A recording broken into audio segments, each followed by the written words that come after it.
gostaria de falar um pouquinho sobre o tema da música que você compôs, falar sobre o nome, como foi a inspiração do tema, enfim, falar sobre o conteúdo e tudo que engloba todos os trechinhos que você comentou de improvisação, os temas fixos.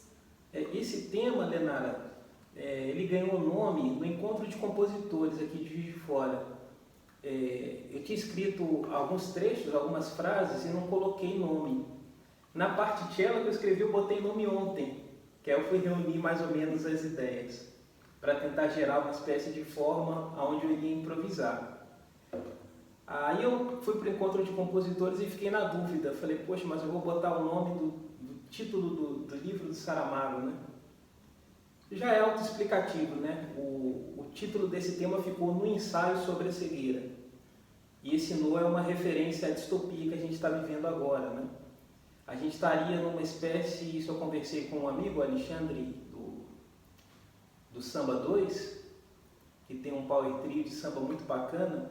Eu falei com ele, o contexto que a gente está vivendo é a caverna dentro da caverna de Platão, cuja inteligência artificial é muito proficiente para isso. Então esse tema ele já é autoexplicativo, o título dele, No Ensaio sobre a Cegueira. Aí o pessoal do Encontro de Compositores, não, deixa o título assim, bota o que você sente. O do Saramago não precisa falar, quem não viu o filme do Fernando Meirelles ou o livro do Saramago, acho que vale emergir um pouquinho, né? Mas é basicamente uma respiração, né? E o tema tenta usar o material sonoro para expressar isso, né? No meio de um caos, uma distopia que você, como músico ou como sobrevivente, tem que improvisar, e ao mesmo tempo, né, você vai achando uma espécie de fugas das situações em que você pode respirar, né? Nesse sentido, a arte para a gente é essencial. Né? E a cegueira é mesmo o momento que está todo mundo meio cego para... O filme coloca uma situação que a gente tem que olhar por vários ângulos, não só da distopia, né? Que é isso que me mais chama a atenção. Tem umas frases, mal parafraseando, do tipo, né? Nós não ficamos cegos, né? Nos tornamos cegos, uma coisa nesse sentido, que o Saramago tomava café com a esposa dele, acho que num café de Paris, da onde ele teve um insight para o livro. E ele via aquele modus operandi das pessoas ali, as pessoas servindo o café mecanicamente, né? E era um ambiente agradável. E ele observa dentro dessa mecânica da sociedade, né? Dessa estrutura, dessa maquiagem de uma estrutura servil, se nós não estamos todos cegos, né? E existe vários níveis de cegueira, né? Várias gradações da cegueira, não só no globo ocular, mas também em termos dessa textura social do convívio, né? E a cegueira que a gente está vivendo em distopia é muito, muito aguda. Assim, em termos de inversões de valores, dessas gradações da cegueira, a gente deve prestar bastante atenção nisso. Então, acho que é um tema musical que extrapola a essa questão, né, do material sonoro em si, né? Mas de trazer reflexão sobre isso, né? Reflexão artística e de essencialidade da arte, né? Eu trocava essa ideia do Alexandre da caverna dentro da caverna, que a lógica da essencialidade artística não é a lógica do algoritmo. Então se cria uma caverna dentro da caverna, que o que prevalece como importância é o marketing. Quer dizer, não são nem as sombras, né? E nem é o político, do sentido da polis e do convívio comum, que vê as dores da sociedade, podemos dizer assim, e volta para a caverna para tentar trazer um pouco, né, do fogo da pneuma e falar, vocês estão vendo projeções das sombras nas paredes, mas a gente está vivendo sombras muito mais densas, né?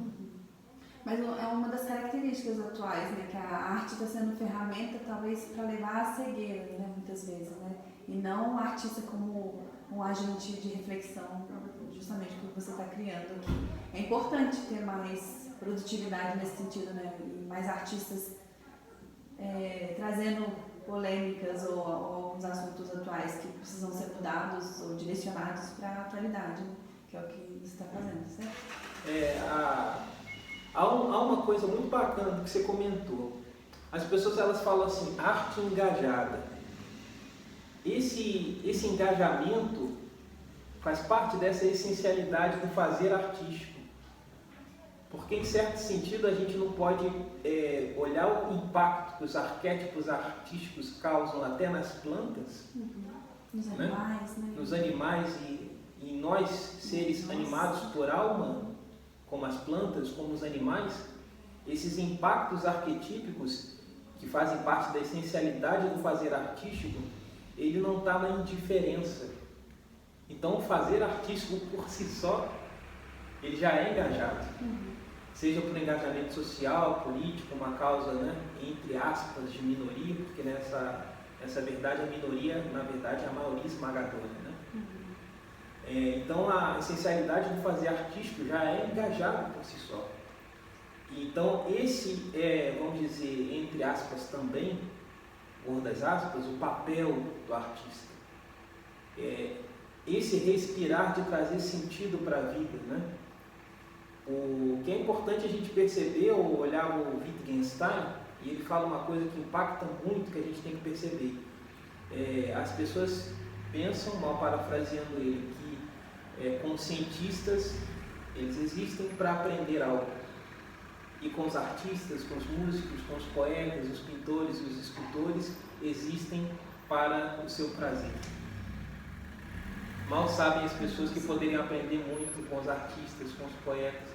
Então, a manipulação logística em termos algorítmica, ela usou essa subversão, essa alteração de realidade, por isso é a caverna dentro da caverna, que eu digo nesse sentido, de olhar as coisas como utilidade.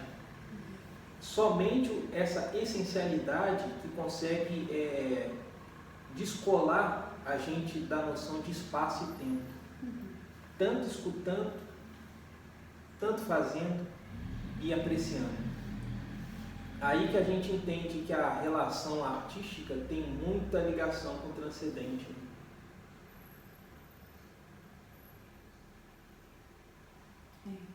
Profundo, né?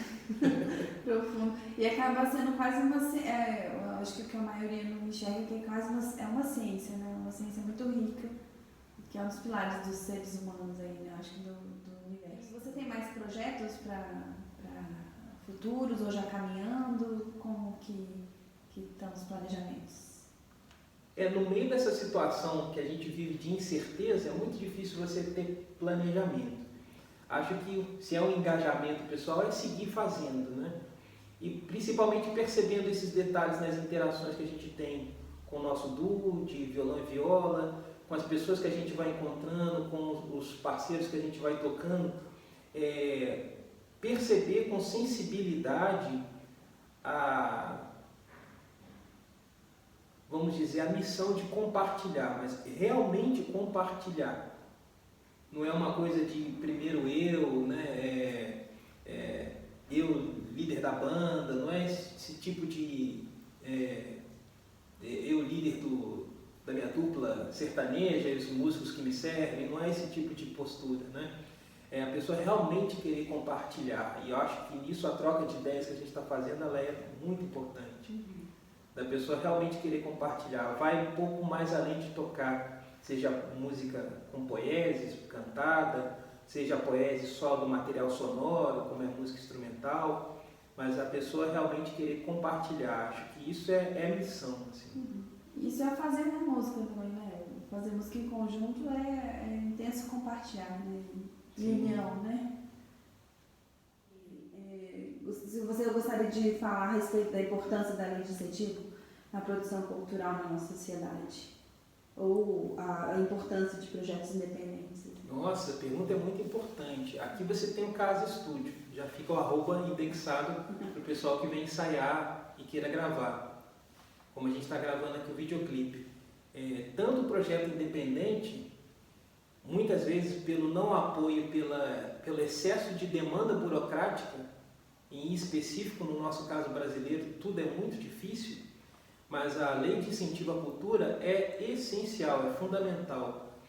Uma das evidências claras ao longo da história, se a gente for buscar nos historiadores, que a gente vê dos regimes autoritários, é um ataque direto à educação e à cultura.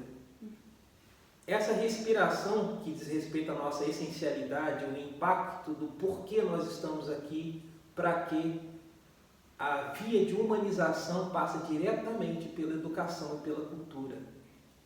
E um vestígio evidente de um governo autoritário e protofascista é o ataque à educação e à cultura. Então, a lei de incentivo à cultura é aquilo que, de fato, como cultivo, pegando o princípio mais básico antropológico da Terra, levanta o povo, levanta a população, dá um entendimento, né, do sentido de sociedade, de simbiose, né, da existência humana. Então, a lei de incentivo à cultura é fundamental. Eu deixo o registro aqui e bato palmas para a deputada Jandira e para a Alice Brandão, que é a tentativa do projeto da Lei Aldir Blanc. Né? É essencial, tem que existir, não só para dar sentido à sociedade como um todo, né? Mas para que haja essas manifestações culturais, né? E sem censura. Né? Sem censura. Eles estão tentando trazer mais um nome daquele ator comediante que faleceu de Covid. Ah, Paulo Gustavo, sim. Né? Só que está tendo problemas políticos, né, para vir para frente. Né? Vamos torcer que vá. A continuidade, a perpetuação pela lei do Paulo Gustavo, né, vai dar a possibilidade de continuar isso, né, da lei de incentivo à cultura, da lei Aldir Blanc e continuar com a lei Paulo Gustavo. Né. É uma abertura para que todas essas áreas. Por que é importante registrar isso, essa troca de ideias? Quando a gente fala de fazer artístico, de fazer cultural, as demandas que a gente tem, a grosso modo, é análogo àquele que realmente é um bom médico. Não estamos falando aqui de açougueiros com mandatos para matar, né, com cartas para matar ou para vender remédios. O médico real, ele está o tempo todo em contato de cuidado, de profilaxia, e de querer realmente a cura. Então não é um momento que ele vai no hospital, bate o ponto e vai para casa, jantar com a família, normal, as coisas da vida. Mas o tempo todo aquele que realmente é médico, ele fala, pô, como eu vou curar aquele câncer, né? Ah, vou pesquisar nesse livro aqui. Ah, nessa residência que eu estou fazendo, eu estou lembrando daquele outro paciente. O músico, o artista, nas suas diferentes áreas, é a mesma coisa. O sistema nervoso auditivo, ele não desliga. E a gente fica o tempo todo, né, trabalhando, ou literalmente trabalhando. Então, para escrever um tema, para você buscar uma corda, tudo isso é trabalho. Então, não é o mesmo expediente ou o mesmo tipo de olhar. Às vezes falta essa sensibilidade em relação a perceber que o trabalho artístico e cultural é diferente de outros trabalhos, não quer dizer que tenha maior ou menor valor na sociedade. Não é desqualificar ninguém, mas é perceber isso. Fazer artístico, ele é de outra alçada. Por isso que a lei de incentivo à cultura é muito importante. E principalmente, deixo o registro para o pessoal que mexe com cultura, respeite os músicos. Né? Como uma frase recente que eu escutei, que desvalorizando o músico, que músico só senta e toca. Né? Como se fazer música fosse só esse momentinho, né, de sentar e tocar. E para sentar e tocar, quanto tempo não levou para sentar e tocar daquele jeito, né? E por isso que a gente trocava a ideia do compartilhamento, né? Porque sem compartilhar, você acaba selando oportunidades, né? E quando você sela oportunidades, você fecha caminhos, né? Para os dois lados, né? Para o próximo e para si mesmo, né? Em termos de, vamos dizer, quase como uma lei cósmica, né? O sentido, aquele sentido muito sutil, não palpável da alegria e da felicidade, ela depende da alegria e da felicidade no olhar do outro, né? Aí que a gente tem que sair da gente, que é o que a música faz, né? Entrou para dentro da gente, tirou a gente de si mesmo, né? Coisa que o Manuel de Barros, aquele poeta, sempre faz esses tipos de poesia, né? Voamos fora da asa, né? Voamos fora da asa. Acho que é isso, Edgar. É isso, Leonardo. Satisfação, só te agradecer de poder ter vindo aqui tocar um pouquinho, satisfação sempre. Parece que a casa está aberta, né? A casa com K, Z. Casa com K e com Z. Satisfação, Amém, né? sempre. Valeu, satisfação. Graças.